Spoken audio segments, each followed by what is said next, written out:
Hello everyone. Chapter 7 understanding marginalisation. जो centre में होते हैं वो ज्यादा इम्पोर्टेंट होते हैं। जो सेंटर में होते हैं उसको इम्पोर्टेंट समझा जाता है और जो कोने पे होते हैं उनको लेस इम्पोर्टेंट समझा जाता है। जो कोने पर होते हैं उसके बारे में हम लोग देखेंगे, उन्हें मार्जिनलाइज्ड कर दिया गया है, जिसको सोसाइटी में कम इम्पोर्टेंट दर्जा दिया जाता है। So what does it mean to be socially marginalized? समाज में मार्जिनलाइज्ड होने का क्या मतलब होता है? मार्जिनलाइज्ड मतलब कोने पे चले जाना। हम लोग फेस भी करते हैं मार्जिनलाइज्ड। एग्जाम्पल, आप गेम में अच्छे नहीं हो तो जब गेम में मेंबर सिलेक्ट किया जाएगा तो आपको नहीं चुना जाएगा, तो आपको मार्जिनलाइज्ड कर दिया गया है। फिर आप कोने में हो जाते हैं। कोई म्यूजिक में अच्छा होता है, कोई अलग अलग चीजों में अच्छा होता है।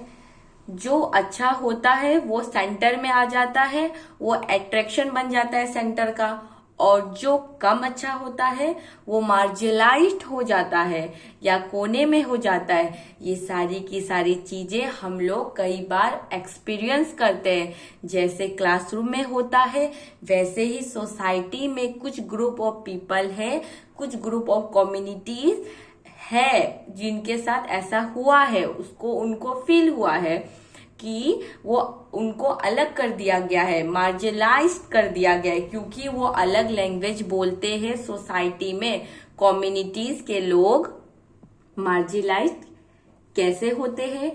क्योंकि उनकी भाषा बाकी लोगों से अलग होती है। वो अलग तरह के कपड़े पहनते हैं, धर्म फॉलो करते हैं अलग अलग तरह के। मेजोरिटी कम्युनिटी से मतलब ज्यादा संख्या के लोग मेजोरिटी वाले सेंटर में होते हैं और मार्जिनलाइज्ड वाले कोने में होते हैं। इनकी इंपॉर्टेंट कम हो जाती है as comparison to majority group of people.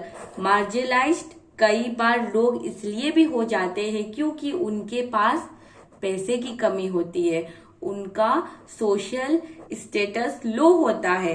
ये लोग इनको लेस ह्यूमन बीइंग की तरह भी देखने लगते हैं। मार्जिनलाइज्ड के खाने पीने रहने का तरीका देख के कई बार लोगों के मन में एक भावना आ जाती है, ये तो हम मेजोरिटी कम्युनिटी से काफी अलग है। जो लोग गरीब है, मार्जिनलाइज्ड है, उनके पास रिसोर्स कम है।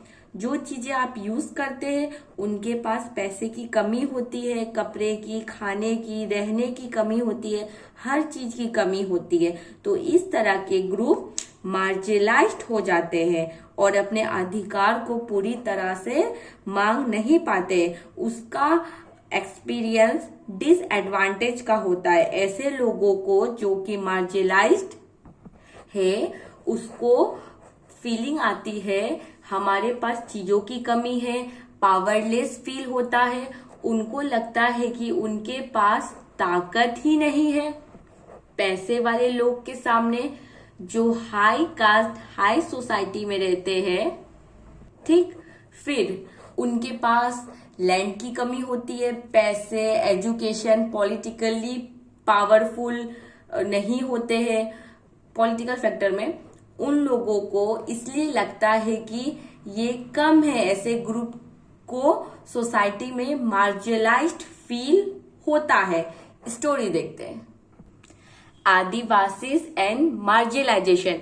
आदिवासीज जिसको हम शेड्यूल्ड ट्राइब्स कहते हैं, ऐसे लोग जो जंगल में पहले रहा करते थे। ऐसे लोग, इसमें हम आदिवासीज फैमिली के बारे में देखने वाले हैं जो कि दिल्ली में रहते हैं। Soma and Helen are watching the public day parade on TV with their grandfather. Oh see an Adivasi float, दादू, why do they always show Adivasis as only dancing? वो कोई और काम करते हुए क्यों नहीं दिखाया जाता है?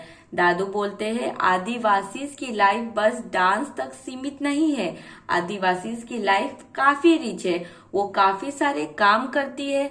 दादू बताते हैं अपने बच्चों को कि जब दादू यंग थे तो ओडिशा में रहते थे, गांव बहुत सुंदर था और उस जंगल के पास उनके पास सब कुछ था जो उनको जीने के लिए जरूरत है।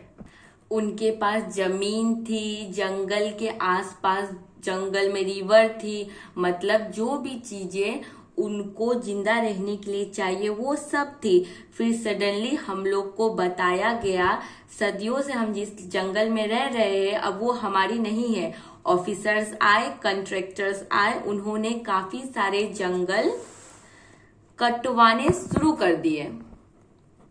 हम लोगों ने इस चीज का प्रोटेस्ट किया तो वो लोग हमें मारना शुरू कर दिया। उन्होंने कहा वो हमें कोर्ट ले जाएंगे, पर हमारे पास तो कोई वकील ही नहीं था जिसे हम लोग अपना केस को लड़ पाते।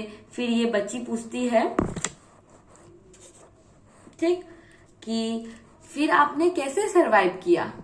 दादू बताते हैं हम लोग को वहां से हटना पड़ा, इधर उधर जाकर गांव में सीजनल वर्क ढूंढना पड़ा कि किस तरह से हम लोगों को काम मिल जाए। फिर बताते हैं वो कंपनी वाला आए और कहा यहाँ पर आयरन ओर है, यहाँ पर लैंड पर है जंगल में, इसलिए हम लोगों ने काट दिया क्योंकि जंगल के नीचे आयरन ओर था, मतलब कोयला का क्या खान ये सब था।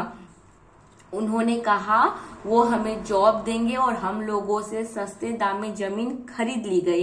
कुछ गांव वाले एक्साइटेड थे कि उन्हें पैसे मिलने वाले हैं और कुछ गांव वालों को समझ में आ गया था कि हम लोगों की जिंदगी बर्बाद होने वाली है और कुछ पैसे नहीं मिलेंगे। हमसे जबरदस्ती थंब प्रिंट लगा दिया गया पेपर पर। हम लोगों को कोई जॉब नहीं मिला, पर कुछ भी नहीं मिला। एक रात में हमारी जिंदगी तबाह सी हो गई थी। उन्होंने हमें पीटना शुरू कर दिया, हम लोगों को धमकाया। जो सदियों से इस लैंड पर है, हम लोग रह रहे हैं सदियों से इस लैंड पर, हम लोगों को वहां से निकाल दिया गया। पूरी जिंदगी तबाह हो गई थी। दादू बच्चों को बताते हैं उनका अपना लैंड सब बेचना पड़ा। 30 एकर्स का उनके पास लैंड था और बहुत ही कम पैसे उनको कॉन्ट्रैक्टर से मिले।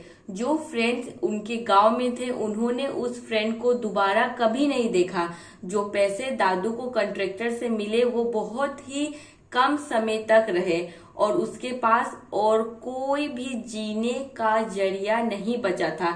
एक छोटे रेंट में सब रहने लगे और जो केयर फ्री लाइफ थे जंगलों में, ओपन स्पेस में रहते थे, वो सब खत्म हो गई थी। फिर कुछ सालों के बाद तुम्हारे फादर, बच्चों के फादर को जॉब मिल गई और वो लोग दिल्ली में रहने लगे। काफी ज्यादा डिफिकल्ट समय था हमारे लिए जब हम दिल्ली शिफ्ट हुए थे, इसलिए कई सालों तक तुम दोनों स्कूल नहीं जा पाए थे। ये बच्चा बोलता है, क्या बोलता है, मुझे स्कूल जाना पसंद नहीं है और हमने बहुत सारी स्टडी मिस कर दी है। आधे बच्चे हमारा मजाक उड़ाते हैं। हम लोग घर में संताली और हमें हिंदी अच्छे से नहीं आती है बोलने। फिर बच्ची बोलती है मेरे कुछ फ्रेंड बन चुके हैं और मैं इंग्लिश भी बोलना सीख रही हूँ। ये बच्चा बोलता है काश मैं अपना विलेज डिस्ट्रॉय से पहले अपने फ्रेंड्स को दिखा पाता। आप अभी भी उन्हें बता सकते हैं, दादू बोलते हैं, हमारे गांव के बारे में और काफी कुछ जो मैं आपको बता रहा हूँ। फिर ये बच्ची बोलती है one day I will make a movie on this story, our story, the Adivasi story. आपने जो स्टोरी बताया उस पे हम मूवी बनाएंगे। हम लोगों ने पूरा कन्वर्सेशन पढ़ा ना कि दादू को किस तरह से विलेज से निकाल दिया गया ओडिशा में। ठीक, दादू की जो स्टोरी है वो लाखों आदिवासी जो इंडिया में रहते हैं इनकी स्टोरी की ही जैसी है। वही कि पहले किस तरह से वो अपने जंगलों में खुश रहा करते थे। उनको जंगलों से बाहर निकाल दिया गया, बहुत ही कम पैसे उन्हें मिले, अब वो लेबर की तरह बड़ी मुश्किल से अपनी जिंदगी जी रहे हैं। Who are Adivasis? Original inhabitants means उस जगह के असली रहने वाले लोग।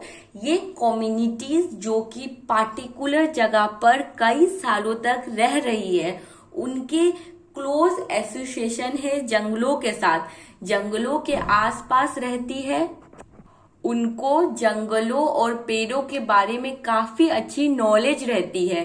अराउंड 8% हमारे देश की पॉपुलेशन है वो आदिवासी है। काफी सारे जो इंडियन की ज्यादातर mining and industrial center are located in Adivasi area, मतलब कोयले की खदान, आयरन ओर, ये सब आदिवासी रीजन जो थी ना पहले, झारखंड, ओडिशा, वहीं पर से मिली।